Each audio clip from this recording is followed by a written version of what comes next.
Hello, Bits and Bones. It's me, Slady V, and today we're going to be talking about Fate the Winx Saga, the new Netflix original series. So, Fate the Winx Saga was very controversial and it hit social media pretty big before it even released. People were dissecting the trailer of it for things that they would hate before they'd even, watched it.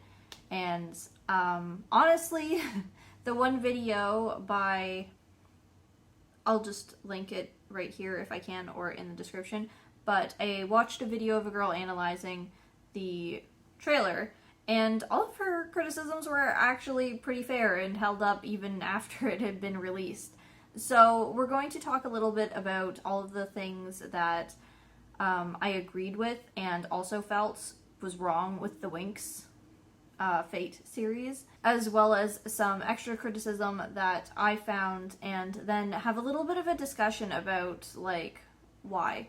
Just why. So, as much as I don't really condone judgment before actual consumption, it was a very fair criticism that a lot of people were making, that they had taken one of the characters that was in the original Fate series, the animated Fate series, from however old I was back then. And they wrote out that character, which took a lot of the inclusivity and diversity of the group out. So people were just kind of baffled. If you have diversity written into the source content and you write it out, how do you fuck that up? They wrote out Flora, who is a Hispanic character. They turned Musa, who was an Asian character, not into an Asian character. They did keep... Honestly, I don't even remember as a kid if I got far enough into the series to watch the other seasons where they introduced Aisha, but at least she stayed.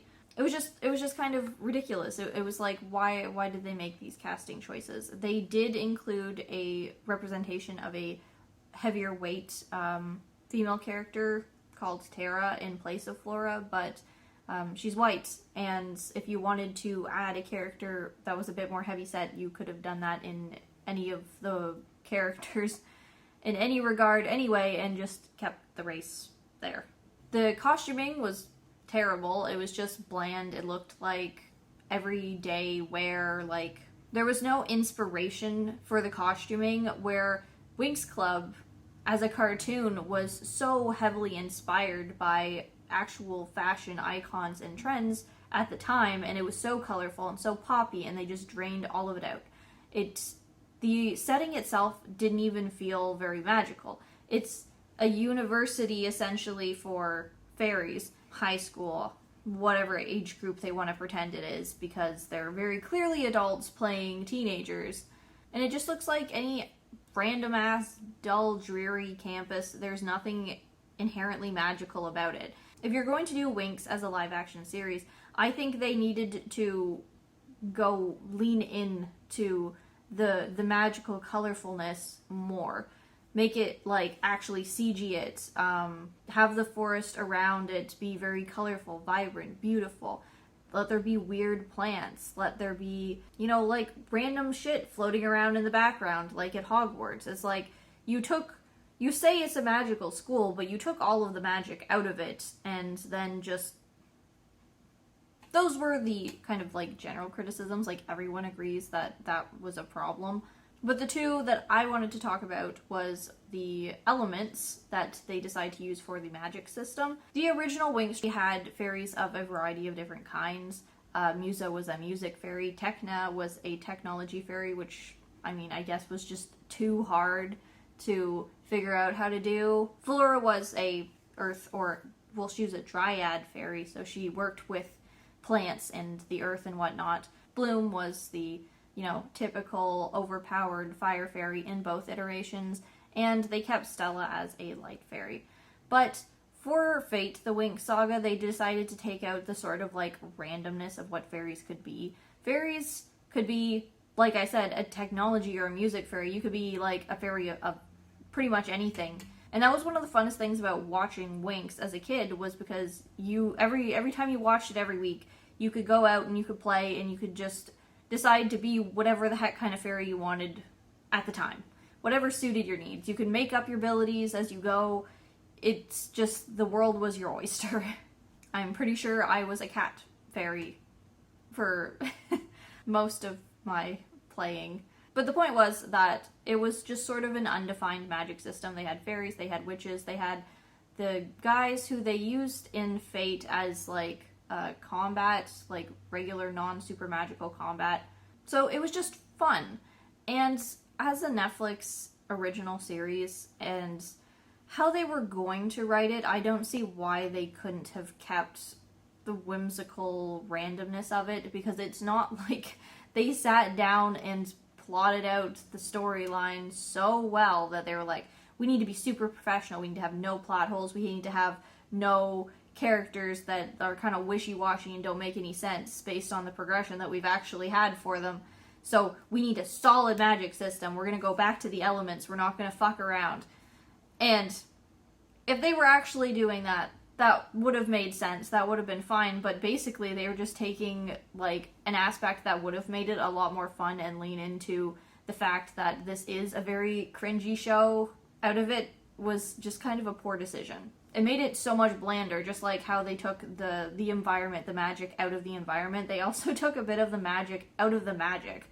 And the weirdest thing is that even though they dumbed it down to, you know, the core regular elements, fire, water, earth, air, and then they also had light for Stella, and they had mind fairy for Musa instead of music, so they didn't have to do that.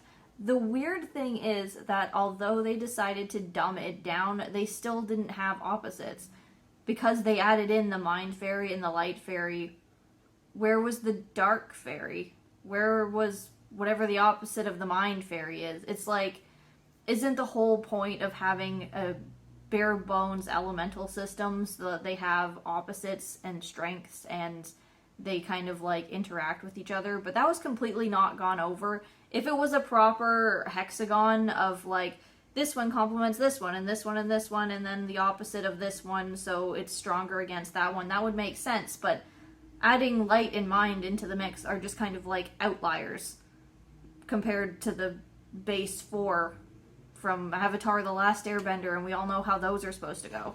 So that was disappointing. They sucked all of the whimsy out of it to make a more serious, and that's my second criticism that I personally had, was the tone shift. As I'm sure you're all familiar with Riverdale and I guess Sabrina, because I never dived into that after Riverdale happened. People started to say that its writing started to go downhill and become nonsensical and sort of like just come up with whatever works at the time to make the story seem like super juicy sort of writing, but absolutely no consistency. So that was basically Fate, the Winx Saga. They never tried to not be that. Honestly, they just leaned into it really, really hard. And the problem is that there was a lot of promise with Riverdale, and I genuinely kind of liked the first season. I thought it was interesting that they did a darker take on an environment and like a story world that we're pretty used to, but definitely could have been much deeper than we went into when we were kids. I think they could have taken a darker turn from Winx if they were going to suck all the whimsy out of it, make it dark, make it like edgy because somebody is killed in the first scene of the show brutally, and then transition into showing how such a magical world can also be very dangerous and very complicated. But that's not what happened, because it went from the first scene where someone gets brutally murdered by a creature of which I personally don't remember from the Winx Club at all. They just kind of added it to have like a horror or like scary, objectively adult means to like keep the plot rolling, to have a sense of danger and urgency and like, oh, this isn't a kid's show. People die. People are dying all over the place. But then they immediately cut to a terrible, terrible like girl pop song as Bloom is like lost and coming into university for the first time and having a meet cute with the main guy in the series, and it's just like, I don't know how they do it, but it's less adult and more adult at the same time, technically. It's like you took all of the things that can qualify you as being more mature, like having murderous creatures and sex and drugs, and then just did the most immature, least thought out, least like complicated versions of all of those things.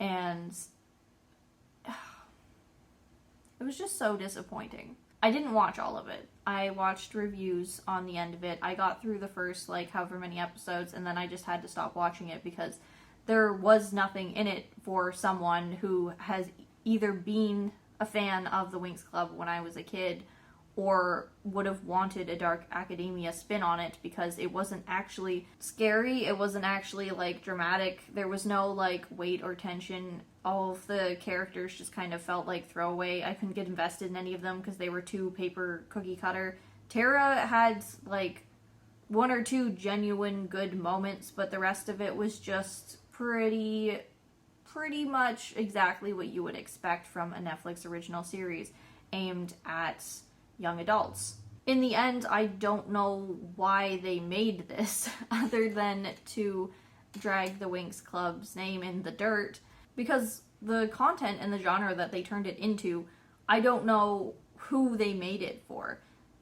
They didn't make it for people that liked the Winx Club as a kid, because, as you can see, I wanted something that actually, even as an adult, better represented the world that they lived in. I would have gone for, like, a more juvenile Harry Potter series and genuinely enjoyed it as an adult if it had stuck true to what the Winx Club had been. And so we're, like, hitting, you know, we're going on 30.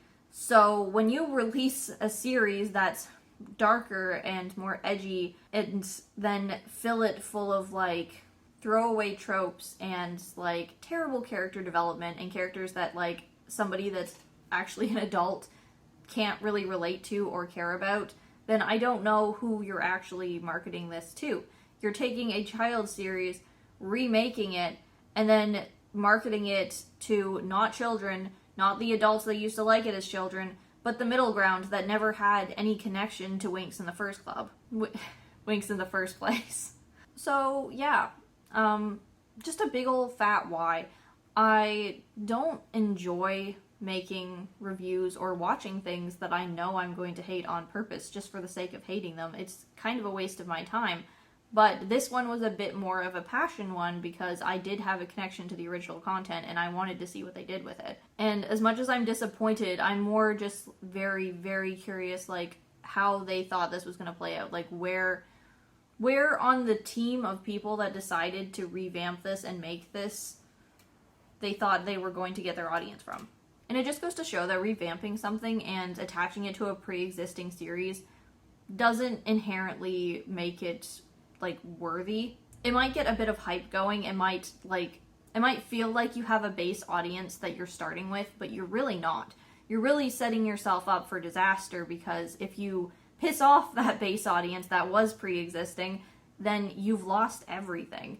It's just so different that it's like, why didn't you just write your own story? It was a very basic plot. It had all of the regular characters, the tropes, the arcs that they go through, and they attached it to the Winx Club for the sake of gaining themselves some watch and controversy, and I just don't think it panned out for them.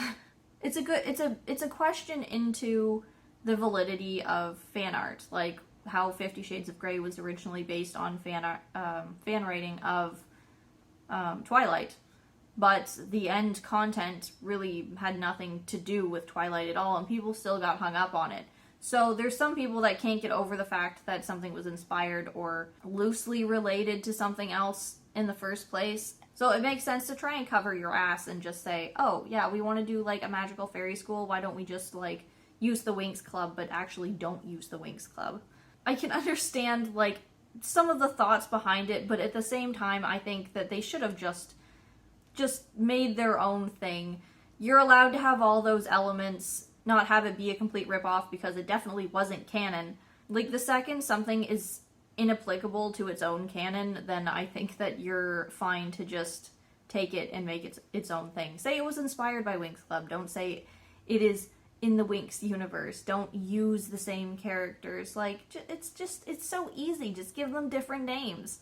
That was just a little rant and like a big confusion about like franchising decisions by companies and like just the destruction of something that was once cute and good and wonderful in my life, and now I can probably never enjoy quite the same if I wanted to go back and watch it, because I know that this abomination exists out there, and I've seen it, and it's ruined it for me. So, that's the end of this video. If you like my content, please like or subscribe. If you'd like to support me, I have links below for my Patreon and a Buy Me a Coffee account. As always, thank you so much for watching, and I will see you in the next video.